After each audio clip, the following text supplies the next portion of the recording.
Okay, thank you for joining today's webinar, Heat Stress in Ewes, also known as Improving the Productivity and Climate Resilience of the Australian Sheep Industry. My name's Jodie Rosé-O'Brien and I'm one of the AWI Extension South Australia team. Tonight's webinar is co-hosted by Naomi Scholes from Ag Innovation and Research Eyre Peninsula, better known as Eyre.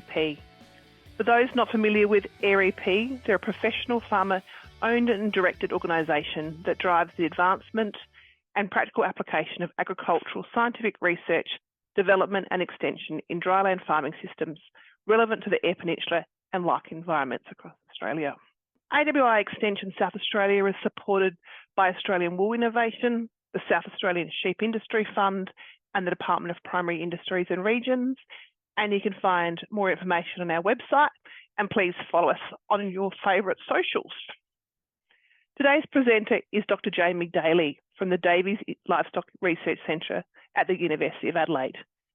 Jamie is a postdoctoral researcher running projects funded by MLA, South Australian Sheep Industry Fund and the South Australian Drought Resilience and Innovation Hub, focusing on commercial application of novel methods to improve the reproductive productivity of the Australian sheep flock. This included supplementation project with 17 producers to improve twin lamb survival before moving into commercial application of readily available supplements with the potential to mitigate the effects of heat stress on over more than 30 producer sites. At this time, I'll hand over to Jamie. Thanks.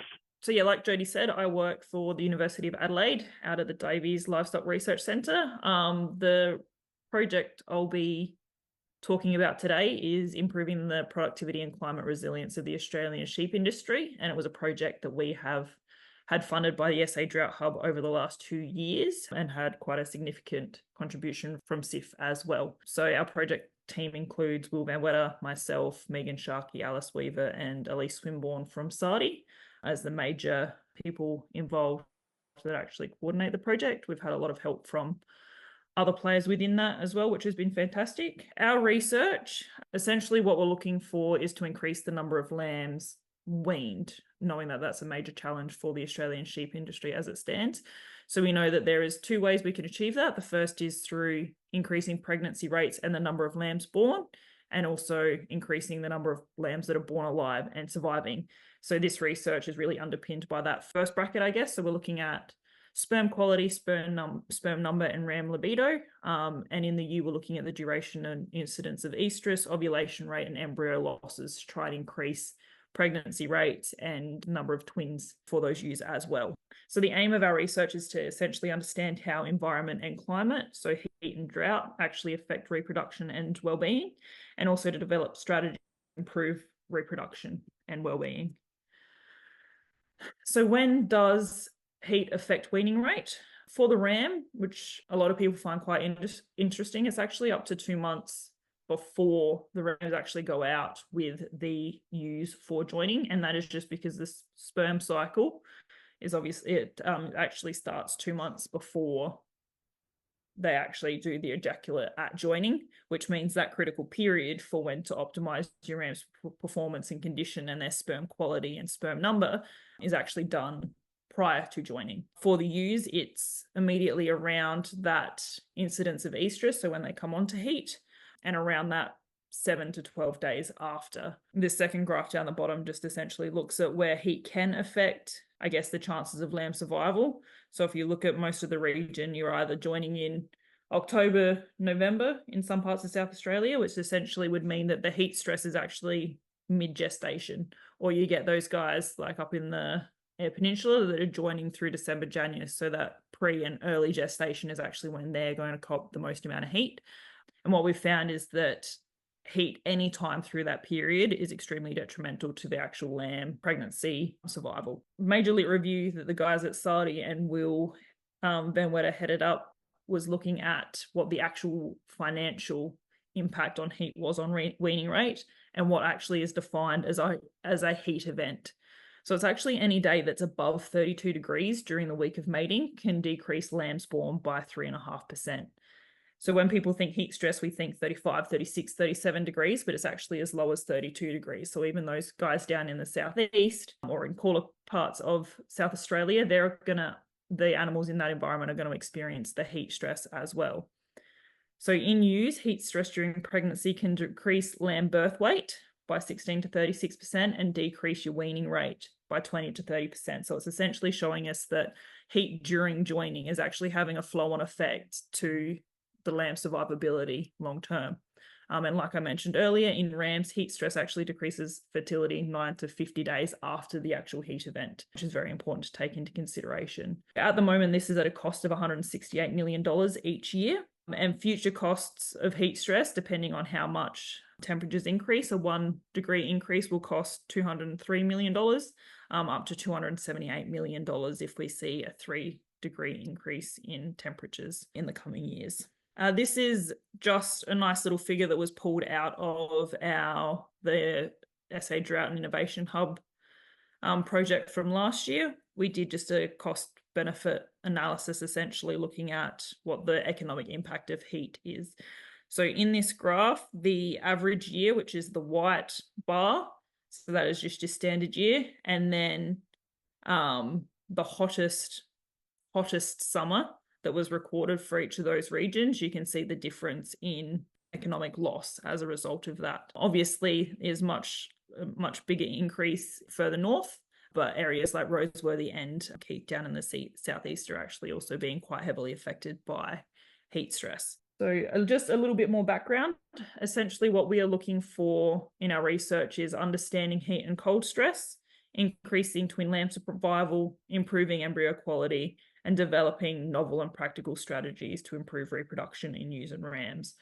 So the project focus in this case is reducing the impact of heat stress on ewe reproductive rate, and increasing the number of ewes pregnant and number of twins at pregnancy scanning through optimizing the condition of the ewe and the ram.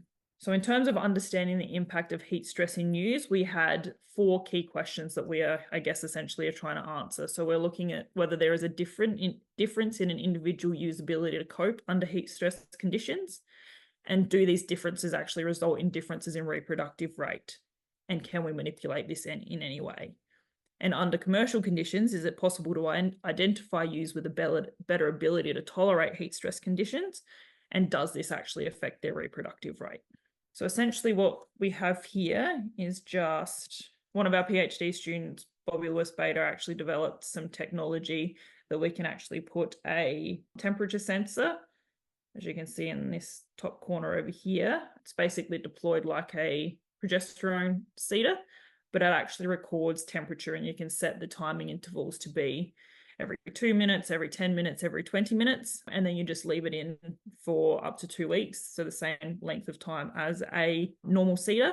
And essentially what we've found from animals at the Torretfield Research Centre is that there is a cohort of animals that actually run hotter or run colder just as a natural variation, which is quite interesting. So this is the initial work we found that was trying to look into whether or not there is a difference in these animals and how that actually responds to their reproductive output later down the track.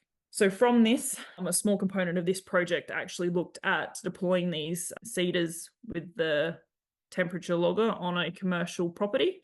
We teamed it up with producers that were actually undergoing an AI protocol. So essentially when we deployed the temperature logger, we also deployed the normal progesterone seeder at the same time. We used this model because it meant less stress on the ewes. It was at a time that producers were already engaging in additional practices on the animal. So it made the most sense to go out to the animals at that point to do the deployment. So essentially, we ran statistics to look at low animals, thermoneutral animals, or high animals. And low are those that had a better ability to thermoregulate compared to those that ran at a higher temperature. And I've put the whole entire graph in there for now, and I can go back into detail on that later if you would like me to. But essentially what we found is across most of the sites, there is actually a difference in the pregnancy rate, whether or not they were a low or a high animal, which is very exciting. And we're in the initial stages of working out how best to utilize this information. Is it worth deploying these across all of your animals for a 2-week period, so then you can select which animals you want if they're going to go into an AWI program during summer, so that way you can hopefully get the best reproductive rate for the user you're actually putting in the additional time and effort for an AWI. So now we want to also understand the impact of heat stress in rams. So this was one of the projects that was quite heavily funded by STIF. So we wanted to look at, similar to the ewes, if there was a difference in an individual ram's ability to cope under heat stress conditions, and how does that affect their fertility? And does this actually result in differences in the quality of the semen? And is there a way we can mitigate any of these negative effects? So with Mandy Carr, one of our lead ruminant vets out at the University of Adelaide, she actually developed a method for inserting these loggers without the cedar mold directly into the testicles of the ram. And we also put one under their, I guess, their armpit in their axilla to match as sort of a core body temperature against the scrotal temperature. And this graph is results just from 2 rams. But again, you can see that the blue line here is the environment. So as the temperature rises on different days of the week, a week's period, you can actually see that between the 2 rams, they actually have a very different ability to cope in terms of being able to regulate their body temperature. These images you can see in the bottom right-hand corner of your screen is just looking at, with a thermographic camera, we actually took images of the scrotums of these rams on a hot day. And even in that, you can see that there's quite a varied response to the heat on the actual scrotum. So the more red in the picture demonstrates a higher sort of aggregation of heat. What we worked out pretty quickly, so we actually developed and ran an entire semen collection protocol on site at the Roseworthy campus. So we bought 18 rams in the first rep and then an additional 10 in a second rep, rams into a semen collection every fortnight at Roseworthy. And what we did was we took an ejaculate sample and we looked at the concentration, total motility, ejaculate volume, and the number of live sperm, as well as other characteristics. And all of these characteristics essentially relate to a better or worse sperm quality in your ram. As you can see, the animals that were deemed as having a high body temperature, this wasn't scrotal, this was core body temperature. These rams actually had a significant lower concentration of sperm. Their motility was lower, same as the actual volume of semen they were producing, and the number of live sperm in that, they were all actually significantly impacted. Purely without any, this was in the control group, so this didn't have any sort of treatments applied to either ram, but just on whether or not a ram could control their own body temperature during heat, there's quite a significant difference in the characteristics of their semen. The other component of this trial was looking at whether Regulin, so the melatonin implant that you can get commercially available from SIVA, whether or not giving Regulin to these rams could actually impact semen quality. So running alongside these control, there was a cohort of rams that received 3 implants of Regulin, and the semen collection took place over summer, so when the animals were heat stressed. And what you can see again is that those animals treated with Regulin had quite a significant boost in semen quality parameters compared to those rams that were acting as the control. So again, concentration, motility, live sperm, and ejaculate volume all significantly higher in those rams that had received Regulin, which suggests to us that if you were to give your rams Regulin during summer, you could very much improve their semen quality and in turn the pregnancy rate in the ewes from the treatment. So from this was, I guess, essentially our on the ground, very specific research to try and understand what impact heat stress was having on these animals. Was it measurable? And were there different ways we could go about improving the animal's ability to cope during heat? So this project, broad scale, looked at the supplementation with melatonin, betaine, and vitamins A, C, D, E, and B.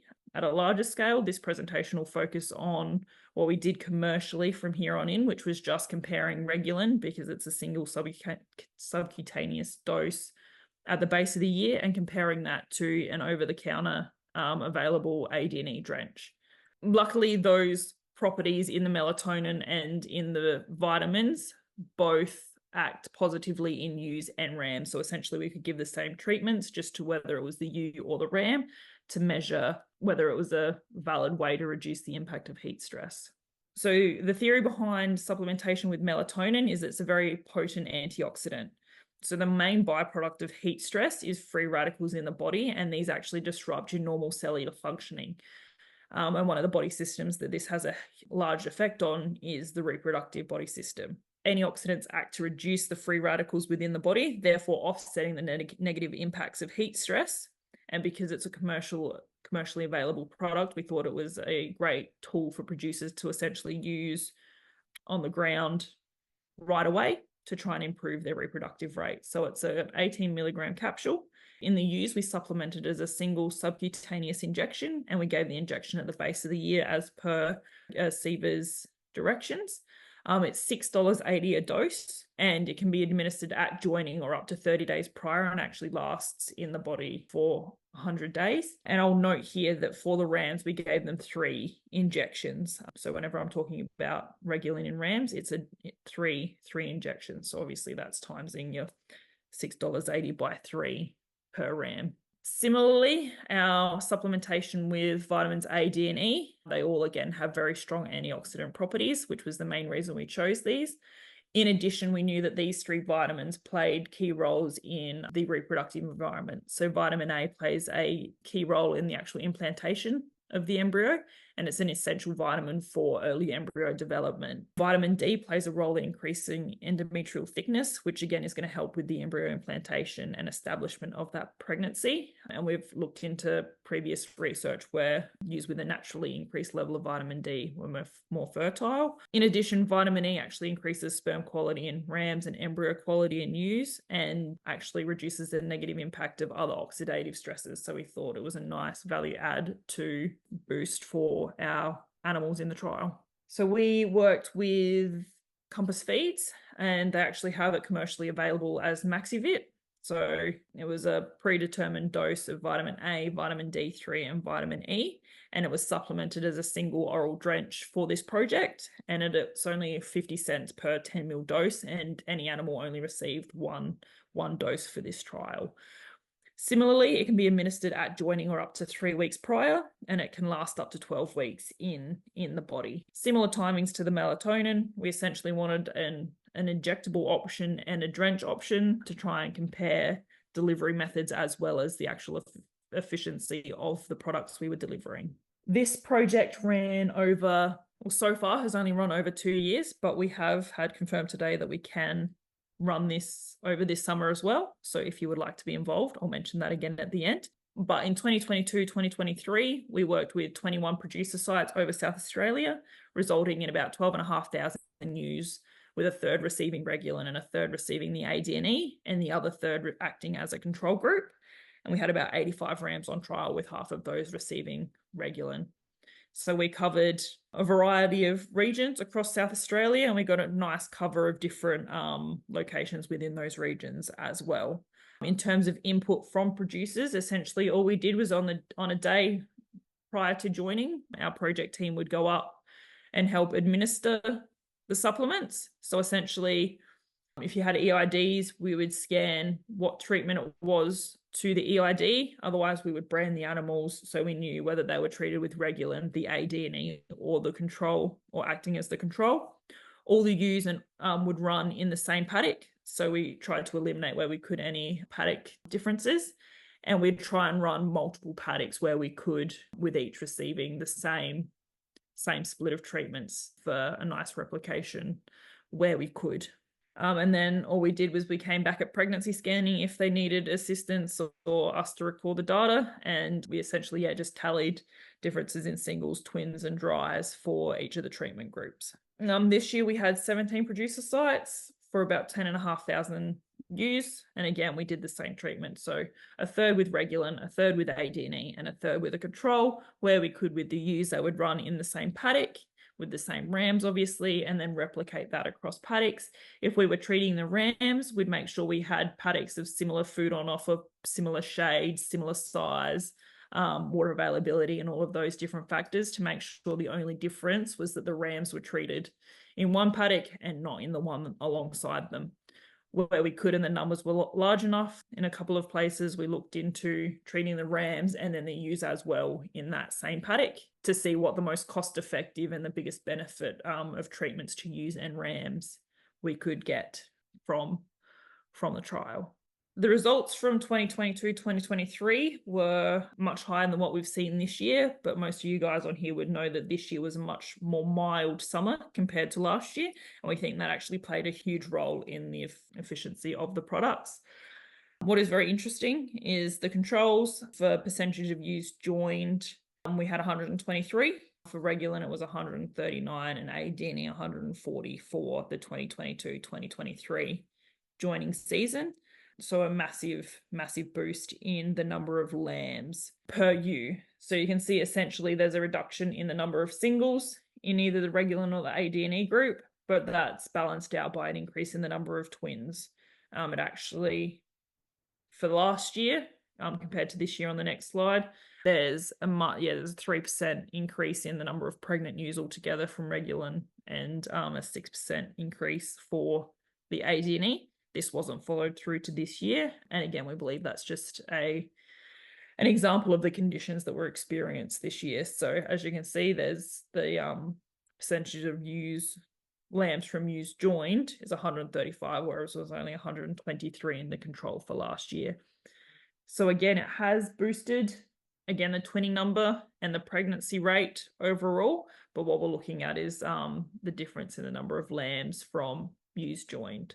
So we have a 6% increase compared to the control for Regulin, and only a 2% increase this year from the AD&E. In some producers this year, we actually did Regulin and the AD&E together at their request to see what the benefit of having both of the treatments on the one ewe had. So essentially they received the subcutaneous dose of Regulin as well as the oral drench of AD&E at the same time. These animals were also run in the same paddock as just the AD&E, just the Regulin, and just the control as well. So again, the differences we were seeing, it's only in 2 producer sites, one in the southeast and one in the Murray Plains region, but we can see that there is the 11% increase in lambs from ewes joined, which is exceptional to see. As part of the SIF project we were running, this was focused very heavily on Regulin, so we were able to pull out so far a little bit more into the effect of Regulin on different age groups of ewes. So overall, from fetuses from ewes pregnant, you can see that across all ages, like irrespective of age, there was a 10% increase in the number of fetuses. In merino hoggets, compared to mixed age ewes, there is a bigger effect of Regulin, and we think that is just due to your hoggets needing the bigger boost compared to your older ewes that always perform at a higher rate. And again, you can see just the percentage pregnant. It's only a 1% increase in pregnancy rate overall in your mixed age ewes, but you're seeing a 3% increase in your hoggets, which is a cohort of animals that often need that boost. So that's very interesting to see. And we also did the effect of treating ewe lambs with Regulin. And again, you can see that the percentage of those treated at joining compared to those pre-joining or the control had the biggest effect in terms of pregnancy and then twins or your multiples. So by pre-joining, we did that up to 30 days before the actual joining point. So the logic behind this was, in some cases, we wanted to know whether the dose of Regulin, because it's a slow release capsule, we weren't sure whether you'd see the biggest effect by having that Regulin released rapidly at the beginning of joining, or whether you were better off implanting earlier so that when the Regulin was at its peak, that was when you were introducing the rams to ewe lambs. And again, we wanted to look a little bit more specifically at ewe lambs because they are a more difficult cohort of animals to try and get pregnant. And we had the ability to use Regulin and pull out this data to see whether or not it could have quite significant benefits for this group of animals. We also, again, because we had the funding from SIF and we were looking specifically at Regulin, we wanted to look at the difference of treating solely rams with your Regulin implant. So we looked under pastoral rangeland conditions. So what we had was, I think it was 78 rams treated with Regulin, run at 2% for the equivalent number of ewes, and the same, and we had 88 control rams. Paddocks were of similar size as best they could, considering it was out in pastoral country far mid-north of South Australia. And this was simply treating these rams with 3 Regulin implants at joining, and sending them out and then not recovering the animals until pregnancy scanning. Essentially, we saw a 9% increase in pregnancy rate for the rams under rangeland conditions.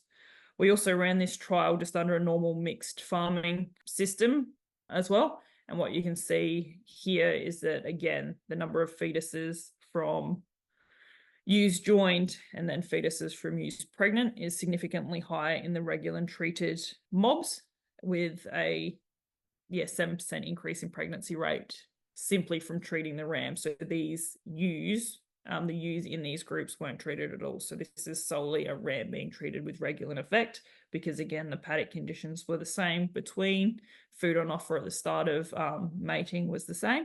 So essentially the only difference was whether or not the rams had received the treatment of Regulin.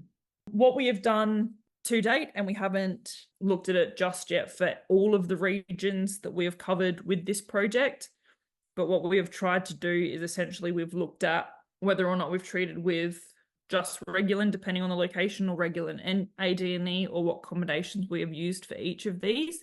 But what we have looked at is just the differences in pregnancy rate. So the first year in the mid-north, we did one site where all we could get was dry against pregnant, and you can see there's a massive increase in pregnant ewes just from treating them with Regulin.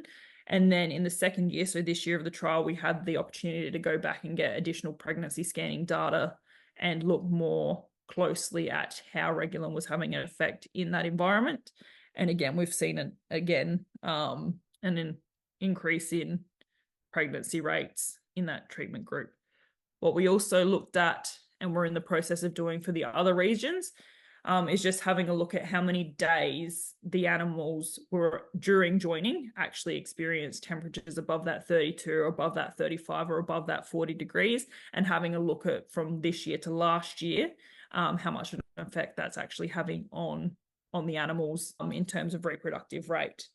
We are also working with Cousins Merino Services for the second half of this year, and we're looking at some retrospective pregnancy scanning data where we can, de-identified, obviously, just based on region, a couple of producer sites randomly selected, and looking at how year on year different trends in the climate are actually affecting overall reproductive rates in those regions, to see how much and quantify the effect of days over 32 or 35 or 40 are actually having on the pregnancy rates in those regions. And I guess the part that most of you guys are probably the most interested in is just the cost benefit analysis of running these interventions on your farm.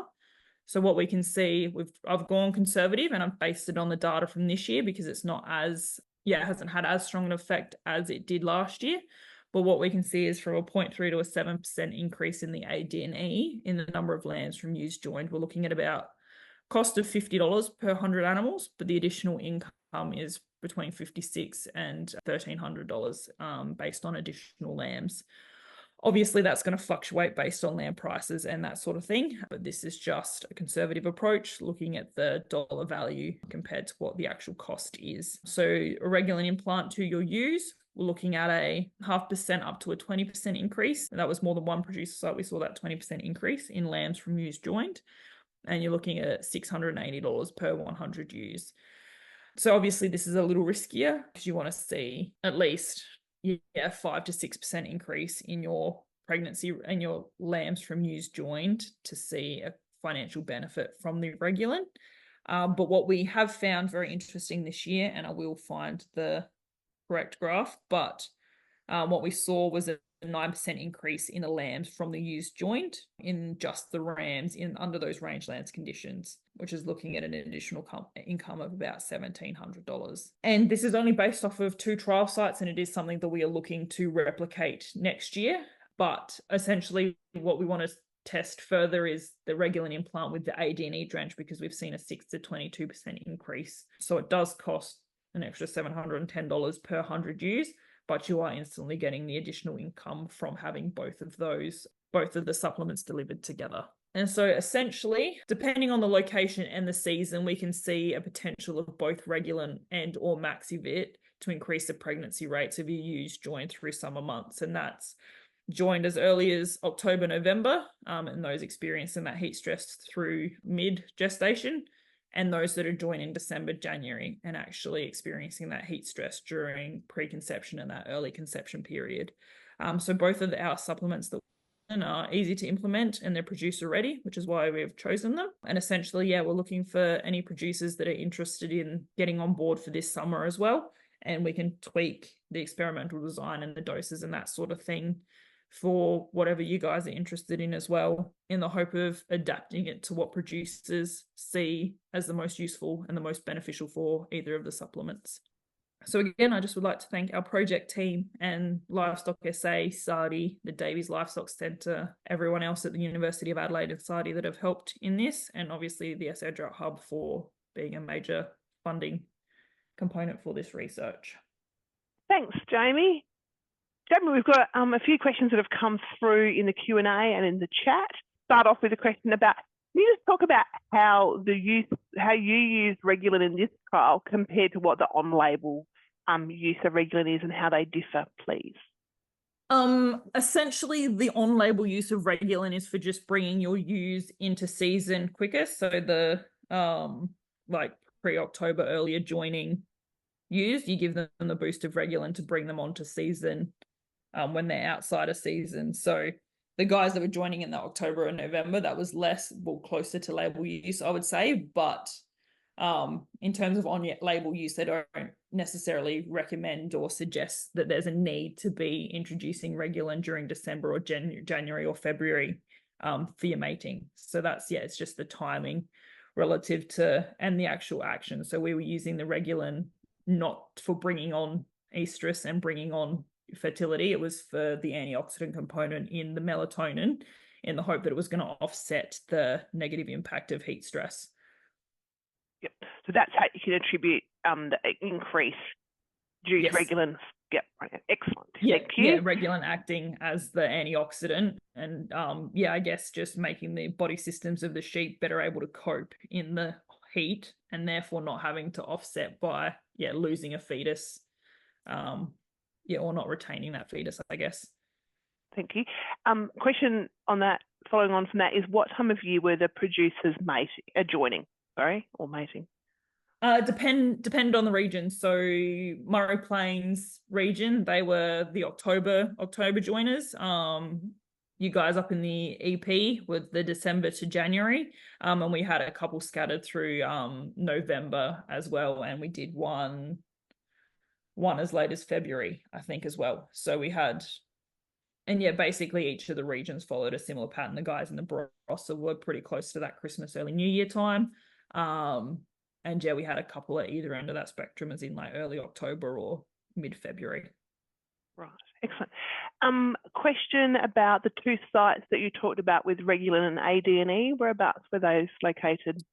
One was in the Murray Plains, and the other was down in the southeast. So quite different environments. And that was for Murray Plains would have been a December, January join, and the southeast would have been a bit earlier than that. Yeah, excellent. The other question is about what's the role of nighttime temperatures on heat stress in animals? Huge. We have got that data, like the temperature loggers that we were deploying. They record 24 hours a day. So we haven't actually looked at it yet, but it is one of the things that's come up. Is it the hot days, or is it the fact that now with the changing climate, they aren't able to recover at night? So those temperatures where they can get back down to 14, 13 degrees overnight before they experience the heat stress again the next day, is there a difference in the animal's ability to respond and change to that lower climate? And is it just the continual knock of high temperatures because they haven't been able to recover overnight? So it is something we're looking into. We haven't pulled out the data just yet. But we have the temperature recording like 24 hours a day. So we'll have 10-minute intervals overnight, and we'll be able to compare that to the overnight temperatures as well, and hopefully pull out in different regions those that had cooler conditions overnight compared to the hotter regions, and how that actually compares for fertility rates as well. Thank but we you. suspect it's going to have a huge impact. Yeah. And that's a perfect segue to what's the role of paddock shade? We all know some paddocks have more than others. Yes. Yes, again, that is another component I probably didn't mention at the start, but yes, we put GPS collars on some sheep at Roseworthy, ran them in one of the larger paddocks that had quite a nice shade belt, as well as some trees actually in the paddock, as well as like the perimeter, I guess, shade against another paddock that had essentially no shade at all. We're still in looking at analysing that data as well, in terms of where the animals prefer to aggregate, how often they're there, whether nighttime actually affected whether or not they were still utilising that shade or they found a different space to be. But huge effect from our initial results and some of the other research out there. And that's whether that's artificial shade or your natural shade, just giving those animals an option to try and regulate their temperatures better as well. Does have quite a positive impact on their reproductive rates and ability to cope in the hot environment. Thank you. Another question here about Regulin, and understanding that you're not a veterinarian, and if you can't answer it, that's okay. We can take it on notice.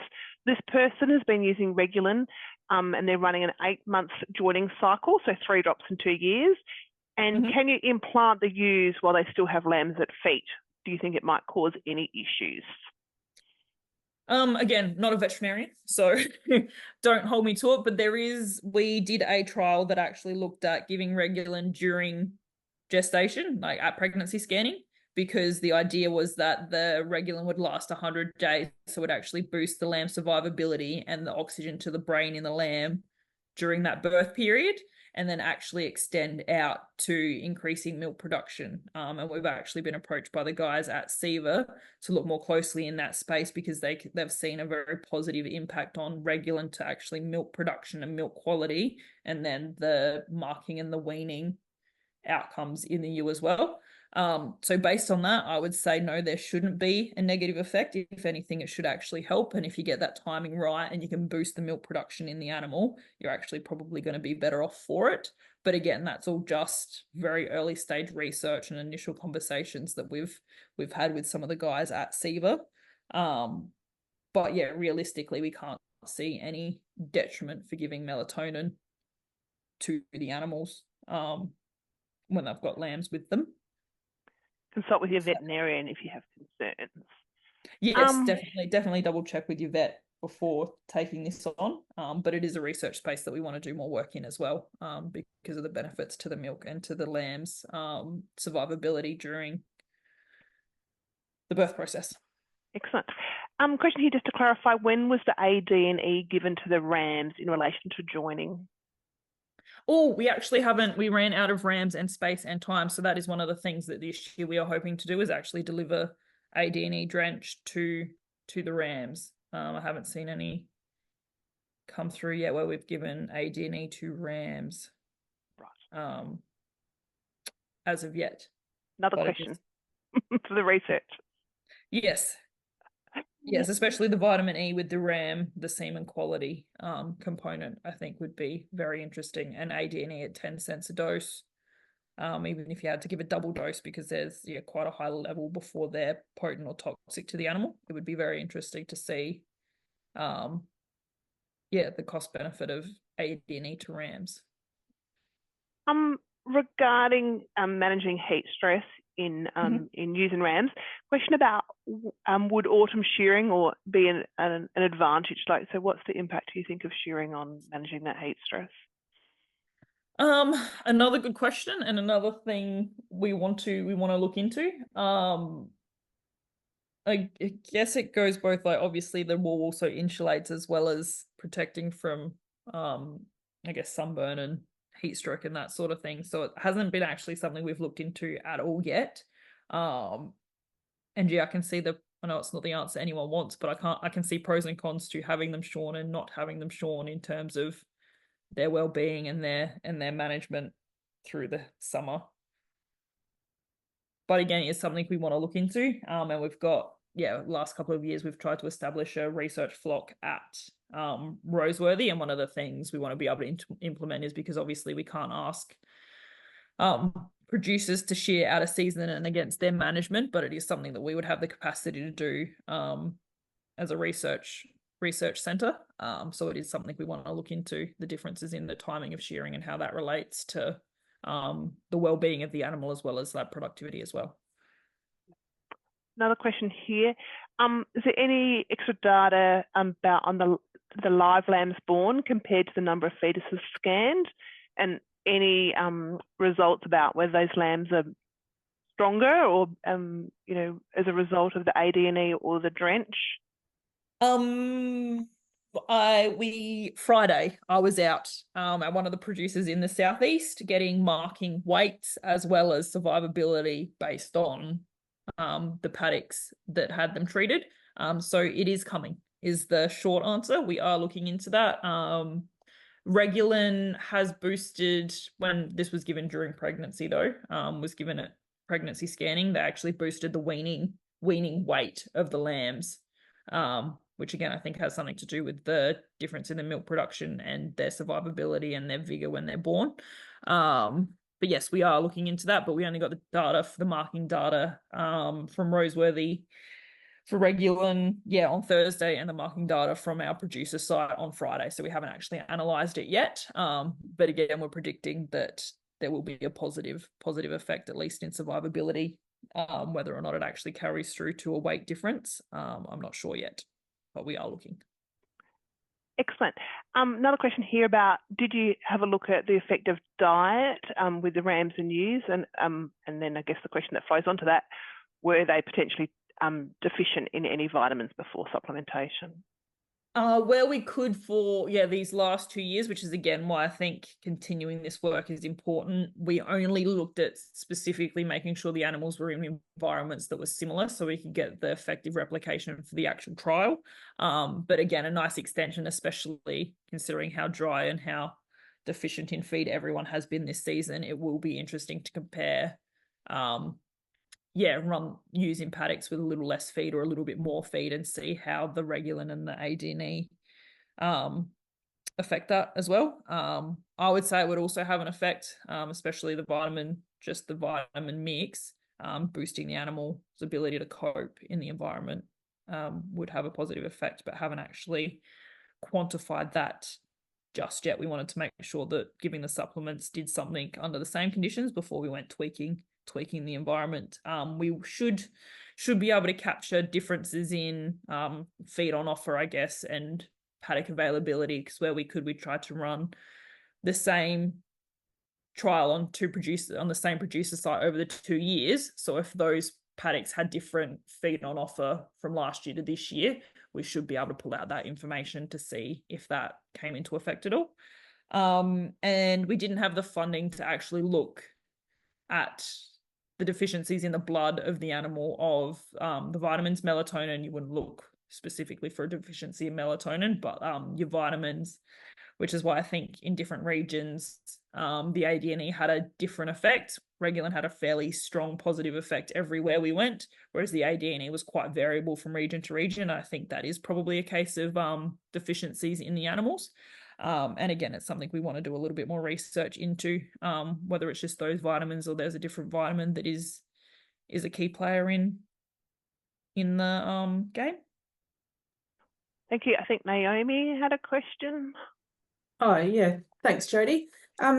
Very selfishly, Jamie, any specific results from EP that you can shed some light on? If I just switch my presentation. So this is just from this year, remembering last year we had a bigger effect, but I wasn't sure on timings for the presentation and how much to include.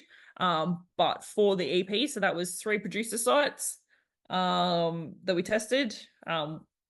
We can see, a 6% increase in the AD&E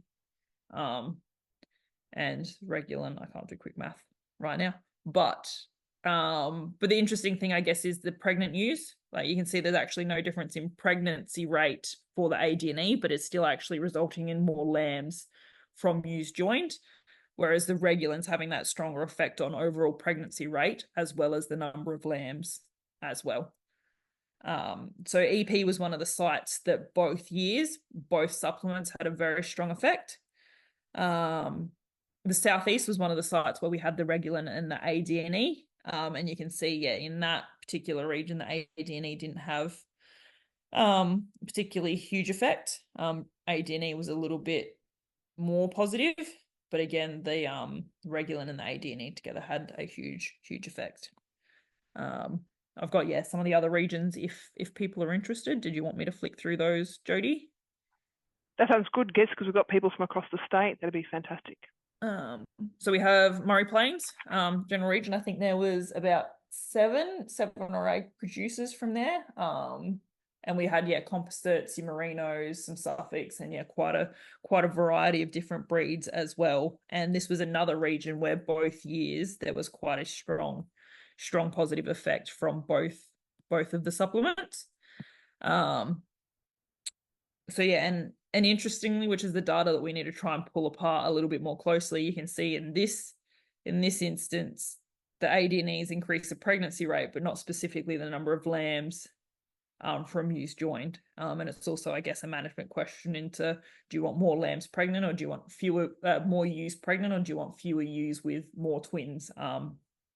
And how to navigate those sorts of questions, especially as we go into times of drought and that sort of thing. What's the best way to manage your animals? And then Barossa had less of an effect compared to what it did last year, and whether that's simply the heat or the rain or all of those different things contributing, we want to try and pull that information out for everyone. Thanks, Jamie. Another question here. Does your data give any indication as to whether the increases you're seeing with the melatonin is associated with heat effects or out of season or the time of joining? I guess we haven't looked at it at the moment. Yeah, we've sort of just got the cumulative data and haven't actually pulled out timing of joining yet relative to pregnancy outcomes. We think, considering we've done so many producers across and so many different we've essentially covered October, November, December, January, and February joinings. And whether it was this year or last year, in each case, there has been an increase in pregnancy rate, if not definitely the number of lambs from ewes joined. So yeah, we think it's definitely having a heat effect, not just the out of season effect. Thank you. Question comes from a few people would like to see, want to know, is this going to be written up as a final report, or is there publications where people can have a look at the data in a bit more detail? Should be a paper at some point. Haven't done it yet. I'll need to check with Will, project lead, because we did do a final report for the drought and innovation hub component last year. And we've also been, I guess, delivering pieces of information as we've given it through to different newsletters and articles and talking on different podcasts and things. But there should, by the end of this year, at least be a full final report to the drought hub due at the beginning of December, that will break down by region and pregnancy rates and that sort of thing. And I'll obviously take back all of these questions around timing of joining and that sort of thing as well to see how much we can pull out. People get in touch with Will if they're interested in the final report. Yes. And some of that more statistical data that you haven't been able to delve into tonight. Yep. So yes, definitely. Please feel free, if you would like that data, to catch up with Will. He would welcome your questions. Often invite questions to come through to me, but in this state, there'll be quite scientific ones. They can go through to Will, thank you. Or if not, flick them through to me if you've got them, and I'll send those through to Will. william.vanwetter@adelaide.edu.au will be for any technical questions.